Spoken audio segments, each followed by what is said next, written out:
glory, and identity. In 1776, against the most powerful empire on Earth, a fragile chain of 13 scattered colonies made a decision that would change human history forever. They were outnumbered, outgunned, undersupplied. They had no standing army worthy of a name, no great navy, no global alliances. What they did have was something far more dangerous: conviction, the belief that liberty was not granted by kings, but given by God, the belief that ordinary men could govern themselves, and the courage to risk everything: homes, fortunes, and sacred honor for an idea. That idea would become the United States of America. And what happened next would prove that determination, unity, and faith in freedom can defeat even the greatest empire the world had ever known. The world in 1775, facing a giant in the late 18th century, the British Empire was unmatched. Its navy ruled the oceans. Its red-coated soldiers were battle-tested veterans of European wars. Britain controlled trade routes, colonies, and vast wealth across the globe. To challenge, it was unthinkable. Yet in North America, tensions had been rising for years. New taxes, distant rule, no representation in Parliament. The colonists did not see themselves as rebels at first. They saw themselves as Englishmen demanding their rights. But London saw defiance, and empires do not tolerate defiance. When British troops marched into Lexington and Concord in April of 1775 to seize colonial weapons, they expected a quick show of dominance. Instead, they were met by armed farmers, blacksmiths, merchants, citizens who refused to stand down. The shot heard round the world was fired, and suddenly a dispute became a war, declaring the unthinkable. By July 1776, what had begun as protest transformed into revolution. The Continental Congress adopted the Declaration of Independence, a document so radical it shook monarchies across Europe. It did not merely list complaints.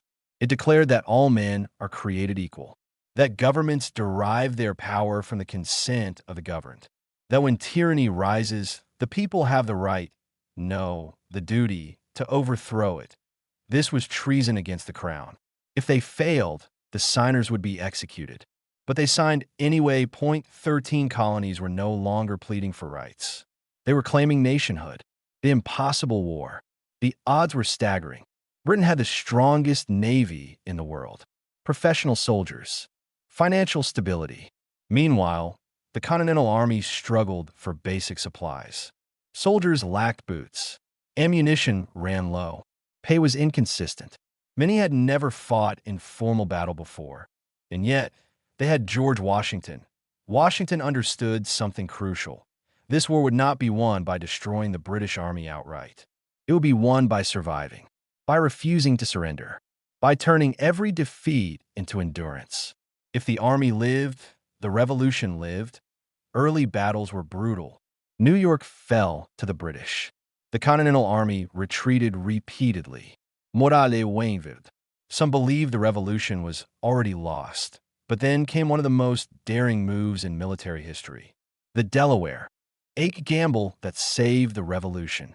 On Christmas night, 1776, with morale collapsing and enlistments about to expire, Washington made a decision that defied logic.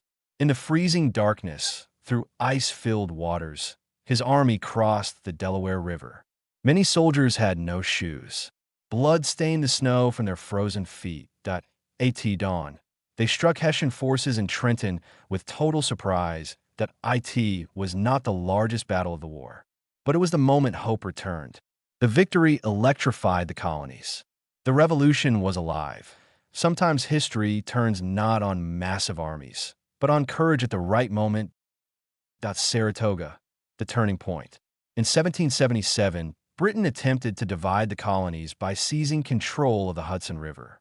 The plan was bold and strategically sound. But American forces, fighting on familiar terrain and fueled by determination, surrounded British General Burgoyne at Saratoga. When Burgoyne surrendered his entire army, the world took notice. France, Britain's old rival, saw opportunity. If the Americans could defeat a British army in open battle, perhaps they could win. In 1778, France formally allied with the United States. Soon Spain and the Dutch Republic would also oppose Britain. What began as a colonial rebellion had become a global war. Valley Forge, the crucible of endurance. The winter of 1777 to 1778 at Valley Forge tested the revolution more than any battle. Food shortages, disease, bitter cold. Thousands suffered. Nearly 2,000 died. But Valley Forge forged something greater than an army. It forged unity. Under Baron von Steuben's training, the Continental Army transformed from a collection of militias into a disciplined fighting force. They emerged stronger, more organized, and more determined. Britain expected collapse. Instead, they faced a hardened army ready to continue the fight. A war of persistence. The war stretched on for years. Battles raged from the Carolinas to the northern frontier. The British captured cities, but they could not crush resistance. The vast American landscape worked against them. Supply lines stretched thin. Loyalist support proved weaker than expected. Every mile of territory required manpower Britain could not sustain indefinitely. Washington avoided catastrophic defeat. He struck when advantageous and withdrew when necessary. He understood that time was on America's side, and slowly the balance shifted. Yorktown, the end of an empire's gamble. In 1781, British General Cornwallis fortified his forces at Yorktown, Virginia, expecting naval support. But in a decisive moment, the French Navy blocked British reinforcements at the Battle of the Chesapeake. Trapped, Washington, alongside French General Rochambeau, marched south. American and French troops laid siege to Yorktown. Bombardment rained down. British defenses crumbled. On October 19, 1781, Cornwallis surrendered over 7,000 British troops. The world's greatest empire had been defeated by former colonies. 2 years later, the Treaty of Paris formally recognized the independence of the United States of America. Why they won? How did 13 colonies defeat the greatest empire on earth? They fought on their own land. They adapted their strategy. They secured international alliances. They endured unimaginable hardship. They believed in something larger than themselves. But above all, they refused to quit. Britain underestimated the power of an idea whose time had come. Liberty is not easily extinguished once ignited. The global impact. The American victory sent shockwaves across the globe. Monarchies trembled. Reformers were inspired. The idea that a nation could be born not from bloodline, but from principle, was revolutionary. The Constitution that followed would establish a system designed not for kings, but for citizens. And from that fragile beginning, the United States would grow.